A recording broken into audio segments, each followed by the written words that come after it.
Hello बच्चों, let's see this question and the question says NADPS is generated through and the options are photosystem 1, photosystem 2, anaerobic respiration and glycolysis. So first we will see its key concept. इसका की concept क्या है? तो इसका की concept है कीमियो-ऑस्मोटिक theory. कीमियो-ऑस्मोटिक theory दी गई थी पी मिचेल के द्वारा. पी मिचेल साइंटिस्ट का नाम है. और ये कीमियो-ऑस्मोटिक थ्योरी में होता क्या है? तो कीमियो-ऑस्मोटिक थ्योरी बताती है एटीपी का सिंथेसिस. ये बताती है एटीपी का सिंथेसिस. तो ये कैसे होती है, ये क्या करके बताती है? ये बताती है एक्सप्लेन्स एटीपी सिंथेसिस. अब ये एटीपी सिंथेसिस कीमियो-ऑस्मोटिक थ्योरी में होती कैसे है? तो एटीपी सिंथेसिस के लिए क्या चाहिए होता है? प्रोटॉन ग्रेडियंट बनाना होता है. कीमियो-ऑस्मोटिक थ्योरी में सबसे इंपॉर्टेंट काम होता है प्रोटॉन ग्रेडियंट का फॉर्मेशन. प्रोटॉन ग्रेडियंट का फॉर्मेशन. अभी प्रोटॉन ग्रेडियंट बनेगा कैसे? प्रोटॉन ग्रेडियंट बनाने के 3 तरीके होते हैं.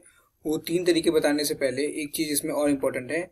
जो प्रोटॉन ग्रेडियंट होता है वो जो H+ होता है, जो कि प्रोटॉन है, वो मैक्सिमम होता है ल्यूमेन में और मिनिमम होता है स्ट्रोमा में. अब हम लोग बात करते हैं प्रोटॉन ग्रेडियंट कैसे बनता है.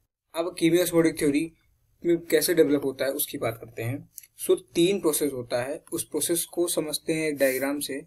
उस डायग्राम से ये प्रोसेस आराम से समझ में आ जाएगा और ये भी पता चल जाएगा हमारे क्वेश्चन का आंसर क्या है. सो ये है, this is photosystem 2. This is photosystem. ये है photosystem 1.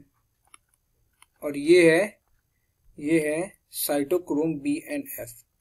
This is cytochrome B and F. अब कीमियो-ऑस्मोटिक थ्योरी में ये है lumen. This is lumen and ये बाहर वाला स्ट्रोमा है. कीमियो-ऑस्मोटिक थ्योरी में एक ही काम होता है, H+ आयन कंसंट्रेशन बढ़ाना. तो ये H+ आयन कंसंट्रेशन बढ़ेगा कैसे? तो पहला पॉइंट होता है H+ आयन कंसंट्रेशन बढ़ने का कि फोटोलाइसिस ऑफ वाटर होती है ल्यूमेन साइड में. फोटोलाइसिस ऑफ वाटर ल्यूमेन में होती है तो ल्यूमेन में H+ कंसंट्रेशन बढ़ जाएगा. तो पहला होता है photolysis of water towards lumen में होता है. इससे H+ आयन कंसंट्रेशन बढ़ता है. दूसरा होता है कि H+ आयन स्ट्रोमा से आता है ल्यूमेन में, तो इससे भी H+ आयन कंसंट्रेशन बढ़ेगा. क्या होता है?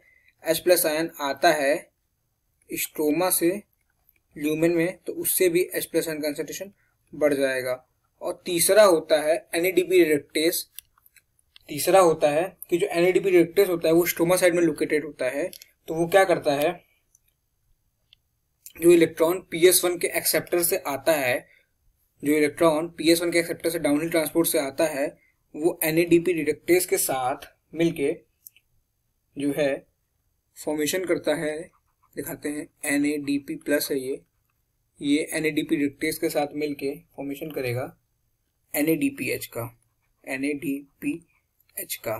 और ये H+ लेता है स्ट्रोमा से. सो NADP रिडक्टेस भी जो है रिमूव करता है H+ फ्रॉम स्ट्रोमा. सो इससे होता क्या है, इससे H+ आयन कंसंट्रेशन ल्यूमेन में मैक्सिमम हो जाता है और स्ट्रोमा में मिनिमम हो जाता है. सो H+ ion concentration maximum in lumen and minimum in stroma. Minimum in stroma and maximum in lumen हो जाता है H+ आयन कंसंट्रेशन. इससे अब क्या होगा, H+ आयन कंसंट्रेशन इतना जरूरी क्यों था? इतना जरूरी ये इसलिए था कि यही कंसंट्रेशन जब ब्रेक होगी तो एटीपी का फॉर्मेशन होता है. उसके बाद जब यही कंसंट्रेशन ब्रेक होगी तो एटीपी का फॉर्मेशन होगा. दिस इज ऑक्सीसोम और ये है ऑक्सीसोम का हेड, दैट इज F1 और ये है F0. और इसके हेड में एटीपी सिंथेटेज होता है जो कि एटीपी सिंथेसिस में हेल्प करता है. एटीपी सिंथेटेज एंजाइम होता है जो कि एटीपी सिंथेसिस में हेल्प करता है. सो इस पूरे डायग्राम को समझाने का सिर्फ एक ही मतलब था कि जो है ये दिखाना था कि जो PS1 का इलेक्ट्रॉन जब डाउनहिल ट्रांसपोर्ट में आता है तो वही जो है NADPH का फॉर्मेशन करता है, जो कि हमारे क्वेश्चन की नीड है. तो क्वेश्चन ये पूछ रहा है कि NADPH इज जनरेटेड थ्रू.